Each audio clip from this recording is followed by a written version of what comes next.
I'm a regular American. Over the course of my 54 years, I've lived the sort of life that many of you have. I've been failed, I've been fallen, I've struggled and overcame and failed again.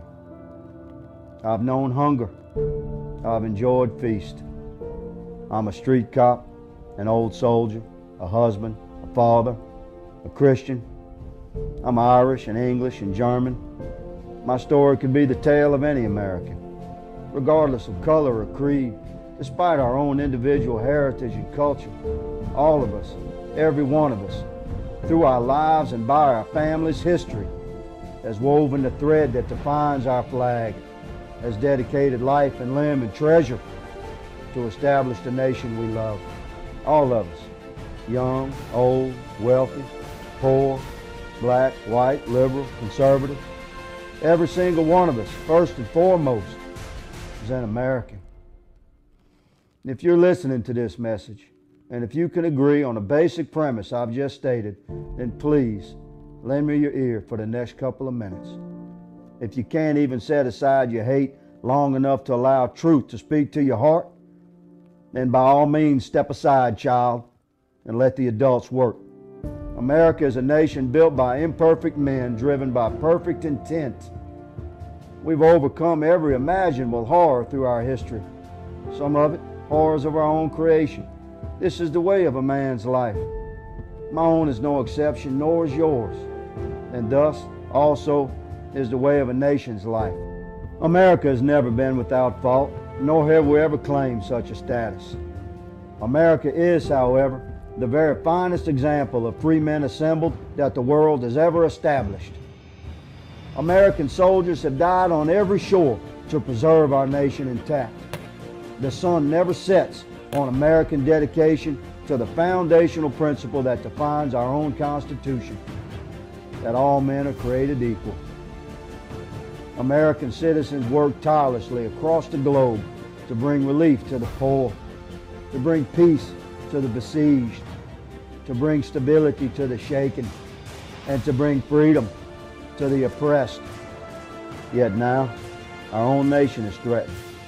America is in grave peril from threat across the seas and also from within. The elected and appointed elitist few who have seized power in Washington have squandered our wealth, mortgaged our children's future, and betrayed our trust. America faces a $20 trillion debt. Even with courageous action now, our so-called leaders in D.C. have mortgaged our future for an entire generation yet unborn. Our once respected and feared status as the world's most powerful nation has been diminished. Our own allies across the globe no longer trust us. Our borders are no longer sovereign. Our cities are on fire. Our police are murdered in the street. Our history is being rewritten. Our veterans return to a nation almost unrecognizable and are forced to battle the oppression of their own government. Our prisons overflow with poor men who long ago paid their debt to society. Meanwhile, our nation is run by thieves in suits, career politicians that no longer represent we, the people. They represent strictly their own agenda, greed, and ravenous hunger for power.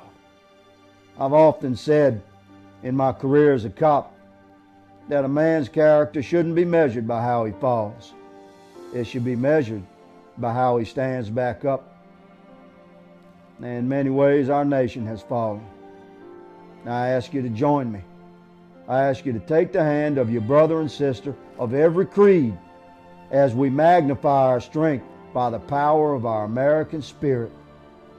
I ask you to set aside our differences and stand together as one nation under God, to stand as one people beneath the glory of one flag, to stand as a nation reborn as we face perils both foreign and domestic. Together, we can stand this thing back up. Our finest hour can yet lay ahead. The threats we face are menacing and real, but an American nation standing as one is a force the world's evils cannot defeat, a force that career politicians fear, a force that every peril dreads, that foreign horrors like ISIS tremble before. You are that force. We are that force. America's not done. Real Americans are not defeated. We are strong. We are one. I'm Captain Clay Higgins, a simple man, a humble American man. From bended knee, I thank you for what you are. My brothers and sisters all joined by the bond of our spirit.